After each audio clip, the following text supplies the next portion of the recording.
Marhaba, my name is Megan and welcome to Wanderlust Voyages. We are here to tell you all about Morocco, from the cities to the culture to the cuisine. If you'd like to learn more about Morocco, please be sure to like this video and subscribe, hitting the bell to get notifications of future videos.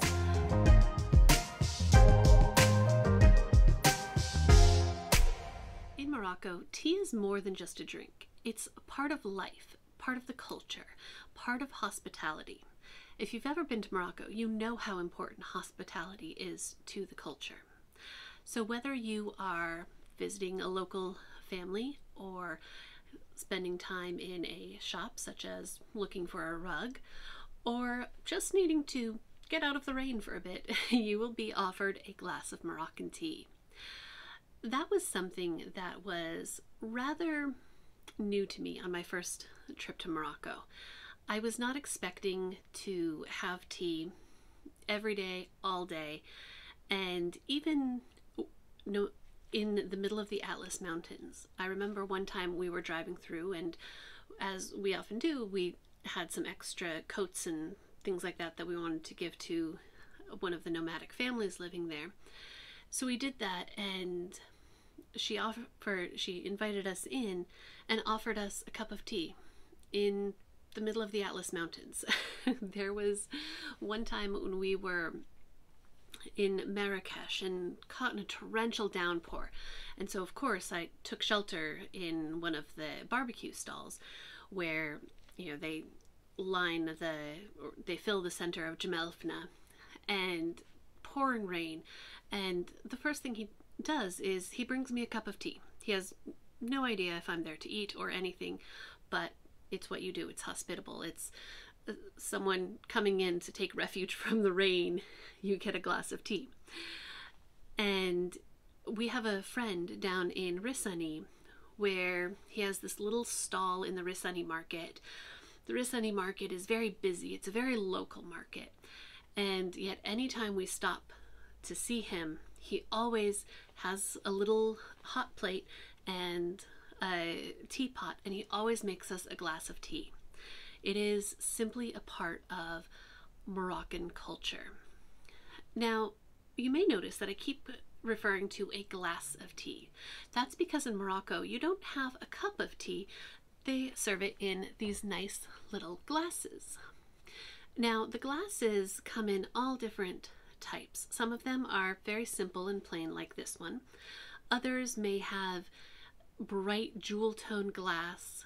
I've seen it with even silver designs on it, where it's made from hammered silver that they weld to the glass. Some of them just have silver or gold accents. It may be cut crystal or glass etching, but whatever the type of glass, it's going to be small, between 4 to, I've seen it up to about 8 ounces, but that's pretty rare. And that's why when you are drinking 6 to 10 to 12 or more glasses of tea a day, they're these small little glasses, so it's not actually too much. So Moroccan tea is very different. What makes it unique is the type of tea. Moroccan tea is made with green tea, and not just any green tea, not the type that you're going to find in an Asian restaurant or perhaps in the little packets tea bags, but instead it is a very special type called gunpowder green tea. Now, gunpowder tea is so named because it is rolled into these little balls that resemble gunpowder. Now, this green tea, in addition to being different in its appearance, is very different in its flavor as well. It is much bolder. Some of it has more of a smoky flavor to it. It brews much darker, and it also brews with a lot more caffeine. Now, locals drink tea from the time they're babies, and they will drink it all hours of the day or night, so they are pretty well inured to the effects of the caffeine.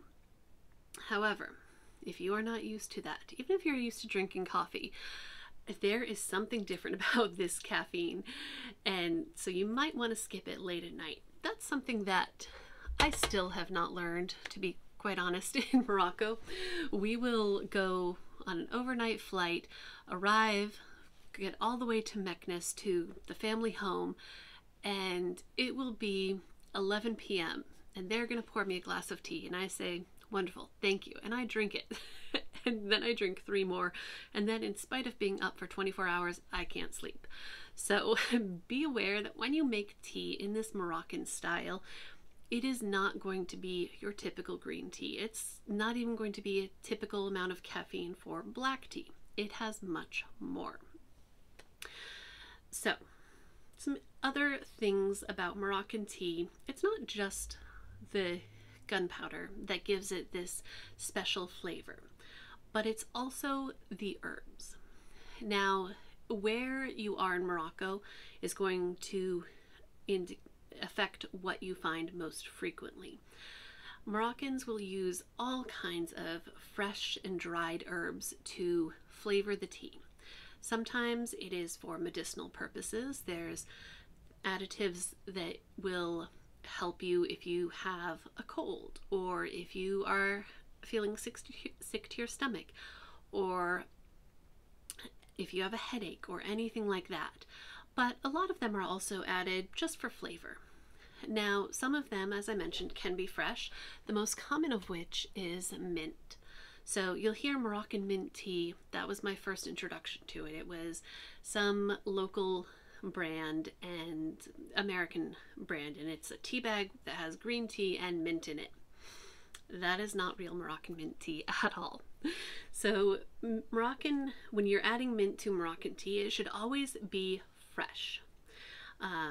Ours is very small right now because we grow our own, and we had recently harvested a bunch over the holidays, but any amount will do. You can also, in addition to mint, or instead of mint, use fresh rosemary or dried verbena, or even dried rosemary. There's a wonderful mix that we find down in the Sahara. It's made with at least a dozen different herbs. Personally, I don't even know what all is in it because I've never asked, but it has everything. It has rosebuds, it has star anise, it has some verbena in it. I think by the smell it has some fliu in it as well. Fliu is eucalyptus, very popular in Morocco if you have a cold, both as a tea additive or as these little crystals that you put into a hot glass of tea, or just a large crystal into a glass of hot water, and it has this wonderful steam that will clear your head. Just be sure to always use a tiny little crystal. It is incredibly, incredibly strong. This blend also has little pieces of amber in it. Around the outside of Marrakesh, the Atlas Mountains, in that region where they grow the saffron, you'll also find a lot of saffron added to the tea. It gives it a very warm reddish hue to the brew, as well as being a very subtle flavor additive as well. There's one other key component to tea, and that is, of course, sugar. Moroccan tea is traditionally very, very, very sweet. Think southern sweet tea, and then maybe add a little bit more sugar. When you are in a cafe, you will get a little teapot that is maybe about the size of this bowl, and they will have 3 or 4 big blocks of sugar that are about the size of maybe 6 American sugar cubes. And many people use all of that for that little bit of tea. That's how sweet they make it. Now, it's becoming more popular to find unsweetened tea. If you are in a restaurant and you're being served tea after the meal, they may ask you if you want it with or without sugar. As I mentioned, in cafes, a lot of times they will serve the sugar on the side so that you can sweeten it to your preference. But if you are in a Moroccan home or being served tea in a shop, expect it to be very, very sweet, like syrupy sweet sometimes. Now, how to make Moroccan tea? That is going to vary from household to household. Just like any other activity that is done everywhere in a country, there's going to be little variations. So what I'm going to talk about today is the way I was taught how to make tea. Now, I was taught by Bilgit. Bilgit grew up in Morocco making tea his entire life. How he makes it may not be the way you make it or the way your Moroccan friends make it.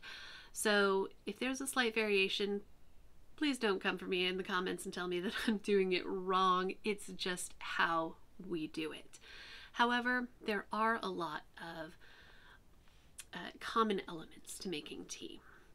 Now, if you are at, say, a celebration or an important dinner or something like that, you're going to see the tea making in a much more ceremonial fashion.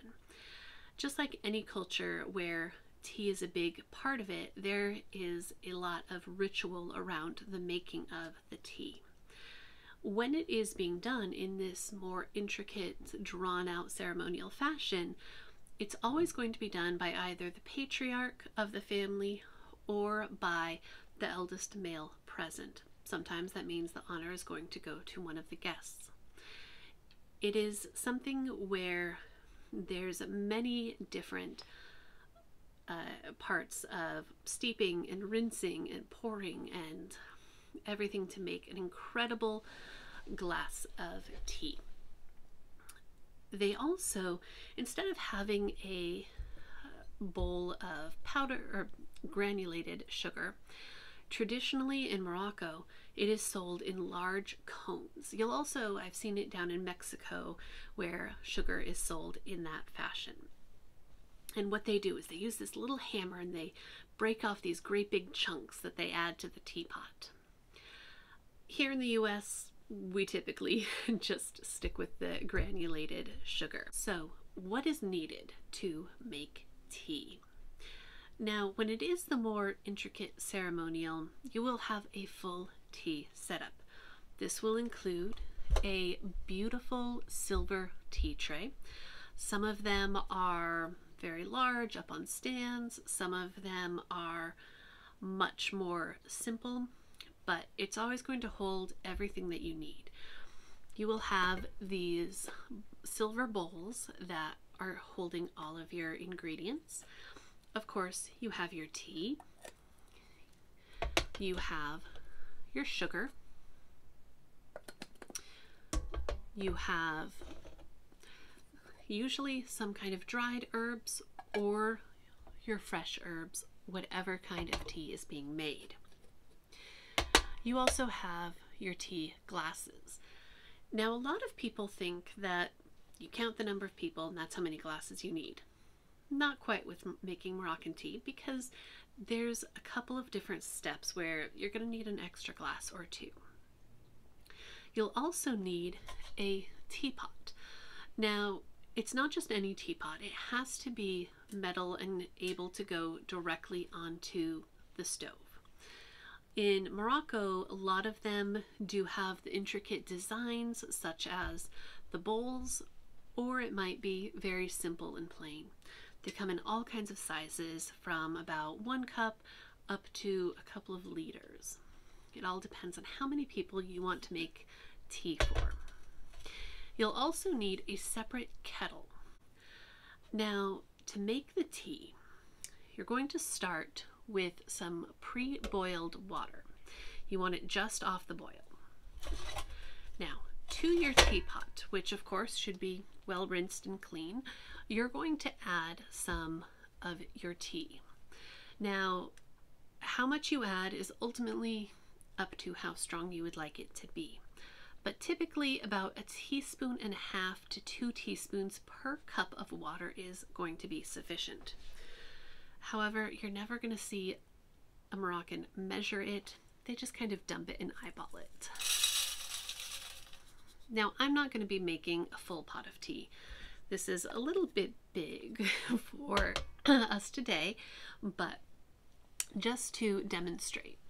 Now, always have something with which to grab the teapots because they are metal. They are going to be very hot.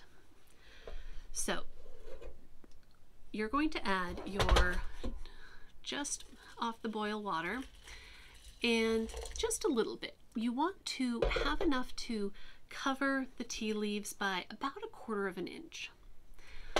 And this you're going to let sit for a few minutes. What you want is for the hot water to begin to unfurl the tea leaves.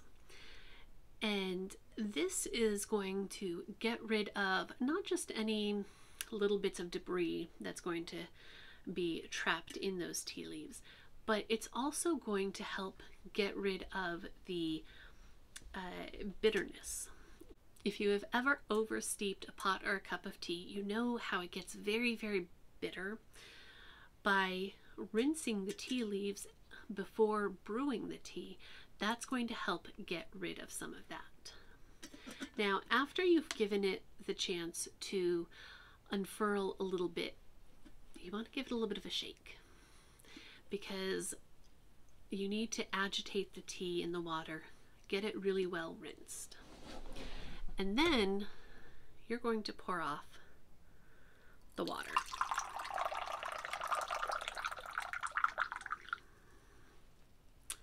Look at that. It looks kind of like sludge, doesn't it? That's the stuff that you don't want to drink. So our extra pot of tea or glass of tea water is going to sit over there. Now, if you take a look inside, you will see, let's see if we can show you. So you'll see the tea leaves are just starting to unfurl. They're not fully unfurled. They are just beginning to, just to loosen up some of that debris. When I did that, I also saw that I had a little extra water in there. We want all of that out. Now, that sludge you just set aside. Now we're going to add the actual water. You want to add enough water to fill your pot about 3/4 of the way. You don't want to fill it all of the way because one of the things about these teapots is the way the spout is. If you overfill it and you put it on to boil, it's going to boil straight out. So you do not want to overfill your teapot. Put the water in. If you're using dried herbs, you would put those in at this time as well. Now, the amount of herbs added is going to depend on what you're adding. The lemon verbena has a little bit less of a flavor additive to it, and so you're going to need a little bit more of that than, say, the fliu, which has a very strong eucalyptus flavor. Overall, a good rule of thumb is per cup of water, 1 large pinch. And we're talking, you know, a full hand pinch, not just 2 fingers. Of course, as you make it, you'll experiment, see what you like. If you have fresh herbs like mint that you want to use, save that for later. You don't want to do that now because it's going to bruise it. It's going to overpower that delightful fresh flavor. Now, if you're using sugar, you also want to add that now. And sugar, entirely up to taste. I like it somewhat sweetened, but not quite Moroccan sweet. If you want it Moroccan sweet, I would say a good starting point is about 1/4 cup of sugar per cup of water. Now, I just do maybe about 1 tablespoon or so. And once we have that in the teapot. We're now going to put it on the stove. Unlike most tea that usually you just let steep with hot water, we actually want to boil it. It's going to help get the flavor out, but we don't want to overboil it. We want to bring it just up to a boil and then immediately take it off the heat. So let's give this just a moment to come up to boil, and then we'll go from there. Okay, so our tea is just coming up to boil, and to make sure that it's done, you want to take a quick peek and make sure that those leaves have all unfurled. If they're not unfurled, you're not going to get as much flavor out of them. So once they're all unfurled, you can take it off the heat and set it aside to steep for just a few moments. So after the tea has gotten a chance to steep for a bit, you're going to want to mix it and give it a little bit of a chance to cool, as well as check to see if it is to your desired strength. Now, to do that, you're going to begin a process of pouring it out and putting it back in. This helps make sure that the herbs, the tea, the sugar are all well mixed. So, pour it out.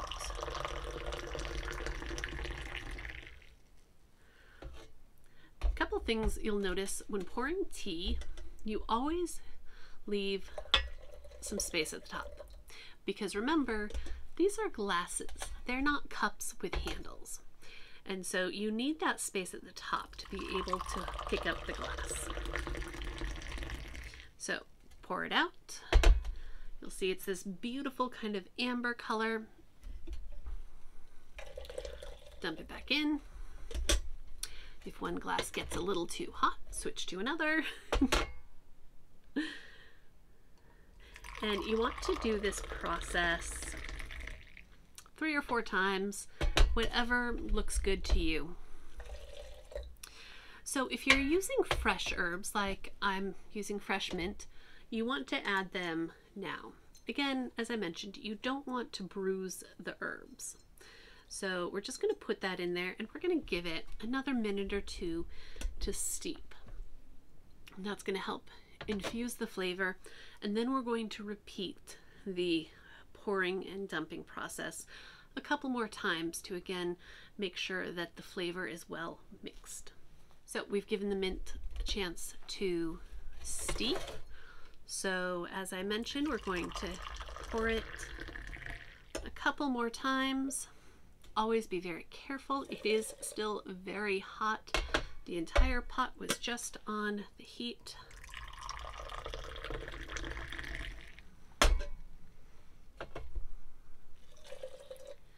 All right, and you may also notice that when I pour the tea, I don't keep it down, keep the pot down low to the glass. In Morocco, you want to go as high as possible. I'm not an expert at it. You'll see people in restaurants, holding the glass as far down and the pot as far up as they can go. It's very impressive. But this isn't just to be impressive. It serves a purpose as well.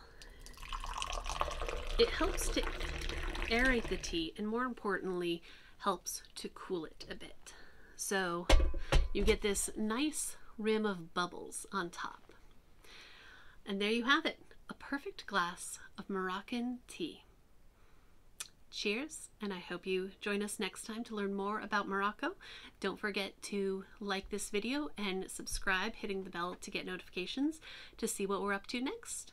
Also, don't forget to check out our book, Moroccan Sweets. It's available on our website, www.wanderlustvoyagestravel.com. I'll also leave a link in the description below. This will tell you not only how to make Moroccan tea, but also all of the goodies that go with it. Thank you very much for watching, and join us next time for another Moroccan recipe.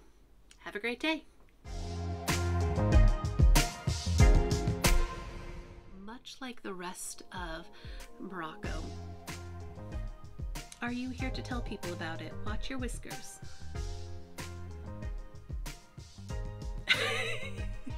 You want to be on camera? What do you think? Have you ever oversteeped a pot of tea? Have you ever oversteeped a pot of tea, Salma? Get out of here. Okay, go to your bed.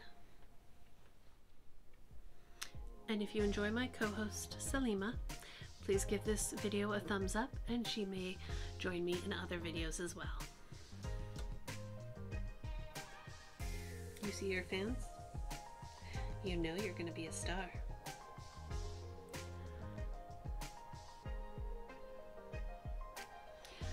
Even the cats in Morocco, are a fan of tea. She's waiting for her glass.